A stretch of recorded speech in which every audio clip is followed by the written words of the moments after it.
In 1917, the British Empire was 45 days from surrender, not because of German submarines, not because of a lost battle, but because they had run out of something you put in your car every Tuesday. No, not gasoline.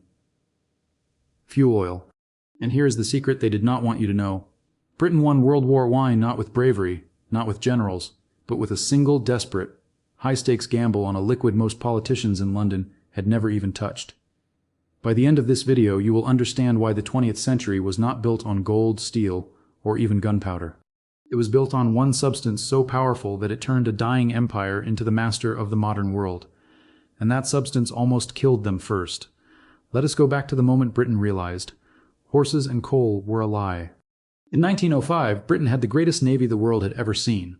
The Royal Navy ran on one fuel, Welsh coal. They had infinite coal mines everywhere. Coal was safe. Coal was British. But then, in a single naval exercise off the coast of Spain, a junior officer ran a test. He pitted two identical destroyers against each other. One coal-powered, one oil-powered. The oil ship accelerated twice as fast. It needed half the crew to feed the boilers. It could refuel at sea in hours, not days. And most terrifying of all, oil smoke was invisible. Coal smoke announced your position from 20 miles away. The Admiralty's report was classified for 40 years. But one line leaked. Oil fuel will revolutionize naval power. Whoever controls oil will control the oceans. There was only one problem. Britain had zero domestic oil. Zero. By 1912, First Lord of the Admiralty Winston Churchill made a decision that historians still call insane. He ordered the entire Royal Navy to convert from coal to oil. Every battleship, every cruiser, every destroyer. But where would the oil come from? Not from America, too far, too expensive. Not from Russia, unreliable ally. Churchill looked at a map and pointed at a place most British schoolchildren had never heard of. Persia, modern-day Iran. And that is where the gamble begins. But Persia did not want to give Britain oil. So Britain did something that changed the Middle East forever. The story starts with a British millionaire named William Knox D'Arcy. He had made a fortune in Australian gold mines. Then he heard rumors of oil seeps in the Persian desert. In 1901, he negotiated a concession with the dying Qajar king of Persia. The terms were laughable. D'Arcy paid £20,000 in cash, £20,000 in shares, and promised 16% of future profits. In exchange, he got exclusive oil rights to 480,000 square miles of Persian territory. That is twice the size of France. For 7 years, D'Arcy found nothing. He spent his entire fortune. By 1908, his team was packing up to leave. The lead driller wrote in his diary, "We are abandoning the well, no oil, no hope." The next morning, at 4 a.m., a worker lit a match to see the depth of the hole. The well exploded. A geyser of oil shot 75 feet into the air. It was the largest oil discovery in history up to that point. That well became the Masjid Soliman Field, and that discovery became the Anglo-Persian Oil Company, which you know today as BP. But here is the financial genius and the moral catastrophe. Britain did not just buy oil from Persia.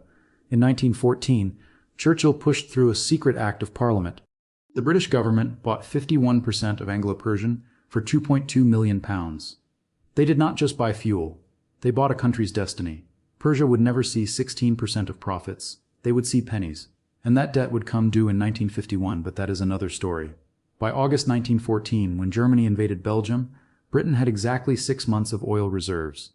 And the first shot of the naval war destroyed their supply line.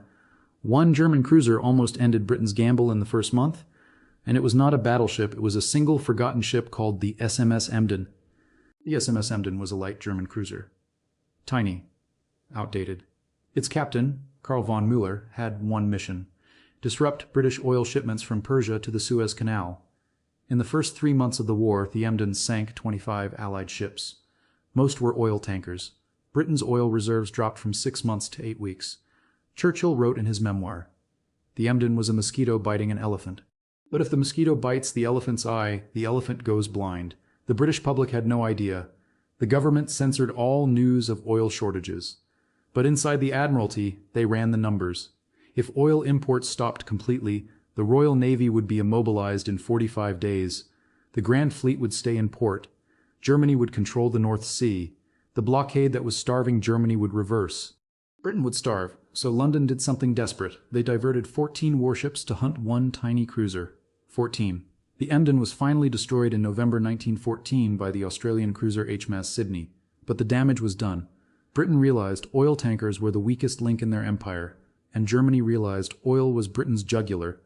By 1917, Germany launched unrestricted submarine warfare. U-boats sank 500,000 tons of shipping per month. 1 in 4 tankers leaving Persia never arrived. Britain was burning 12,000 tons of fuel oil per day. They had 18 days of reserves left. And then came the secret deal that changed the war. Britain did not defeat the U-boats with warships. They defeated them with a financial instrument you have never heard of, and it involved a future U.S. president. In early 1917, the British Treasury was empty. They had spent £8 million per day on the war. They had mortgaged every asset. They borrowed from American banks until American banks said no. But oil was not just a fuel problem. It was a shipping problem. Tankers were slow, fat, perfect U-boat targets. The British solution was genius and brutal. They nationalized every tanker in the empire. Private owners were given shares in a new state-owned company called the British Tanker Company. Then they did something no navy had ever done. They created a mathematical model of risk. Every tanker's route was calculated by actuaries. Speed, zigzag patterns, moon phase, water temperature. They discovered that tankers traveling alone had a 40% chance of being sunk. Tankers in convoys had a 7% chance. But the real breakthrough came from an American. Franklin D. Roosevelt, then Assistant Secretary of the Navy, proposed a financial swap. Britain would lease its Caribbean naval bases to the U.S. for 99 years. In exchange, the U.S. would build 50 new tankers and transfer them immediately to the Royal Navy.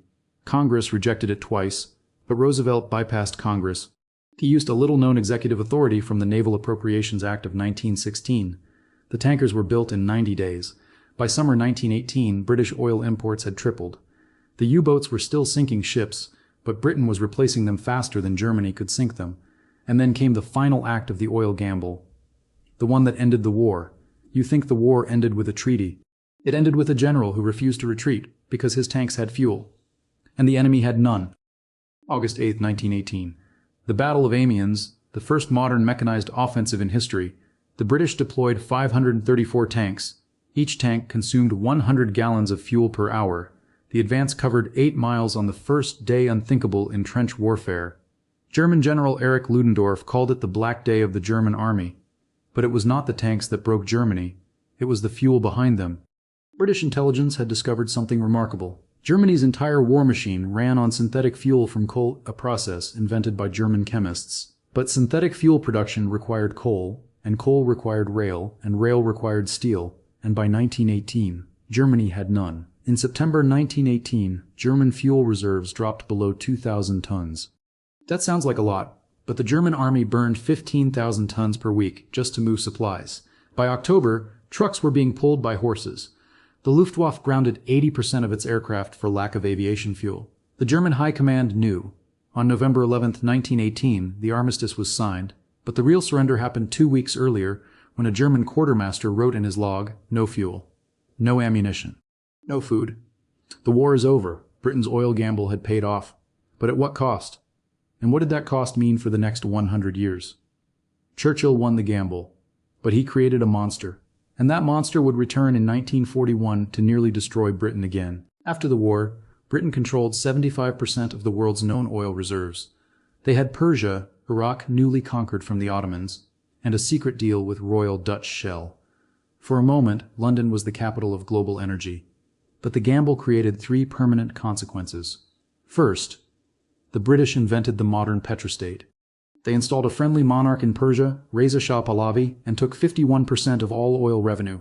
That arrangement lasted until 1951, when Iran nationalized BP and started a chain of events that led to the 1953 CIA coup and the Iranian Revolution of 1979. You cannot understand modern Iran without understanding Britain's 1914 oil gamble. Second, the Royal Navy's conversion to oil forced every other navy to follow. By 1925, every major warship in the world burned oil. That meant every navy needed foreign oil. That meant every navy needed a colonial empire or a military alliance. The oil gamble created the geopolitical map of the 20th century. Third, Winston Churchill learned a dangerous lesson. He wrote in 1920, "Oil is the lifeblood of modern civilization. He who controls oil controls the world." 20 years later, as Prime Minister in World War II, Churchill would repeat the exact same gamble, this time with American oil, and it almost failed again, but that is a story for another video. So what did Britain's oil gamble teach us about money, power, and survival? 3 lessons. First, energy independence is not a luxury, it is a weapon. Britain had the greatest navy in the world, but without oil, it was a museum. In finance, we call this liquidity risk. You can own $1 billion in assets, but if you cannot convert them to cash when you need them, you are bankrupt. Britain was 45 days from bankrupting its empire because of one liquid. Second, control of supply chains is more powerful than control of armies. Germany had the best soldiers in Europe. They had better generals, better tactics, better machine guns, but they lost because they could not move fuel from the refinery to the front line. In investing, this is called vertical integration. In war, it is called victory. And third, every energy transition creates winners and losers. In 1914, coal was the past, oil was the future. Britain bet everything on the future and won.